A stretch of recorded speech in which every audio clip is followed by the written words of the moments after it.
স্ত্রী যদি কোনো কারণ ছাড়াই আপনার সঙ্গে সংসার করতে না চায় তাহলে আপনি স্ত্রীর বিরুদ্ধে দাম্পত্য পুনরুদ্ধারের মোকদ্দমা রীতিরকম করতে পারবেন। বলছেন 17 DLR 544 পৃষ্ঠার এ বিষয়ে একটি দারুণ সিদ্ধান্ত রয়েছে। তবে স্ত্রী যদি প্রমাণ করতে পারে যে স্বামী তার সাথে নিষ্ঠুর আচরণ করছে, তবে স্বামী কিন্তু এই ক্ষেত্রে আর ডিগ্রি পাবে না। আর নিষ্ঠুরতার আকার প্রকৃতি এমন হতে হবে যে ওই অবস্থায় স্ত্রীর পক্ষে স্বামীর ঘরে যাওয়া মোটেই নিরাপদ নয়। এটাই স্ত্রীর পক্ষে বিরাট হাতিয়ার হিসেবে কিন্তু এই মামলায় কাজ করে।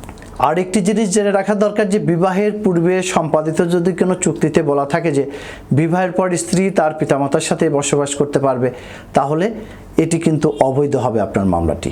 আর মনে রাখবেন, স্বামী বা স্ত্রীর মধ্যে তালাক প্রক্রিয়া সম্পন্ন হলে তালাকের নোটিশ প্রত্যাহার না করা পর্যন্ত কিন্তু এই কনজুগাল রাইটসের মামলাটি চলবে না।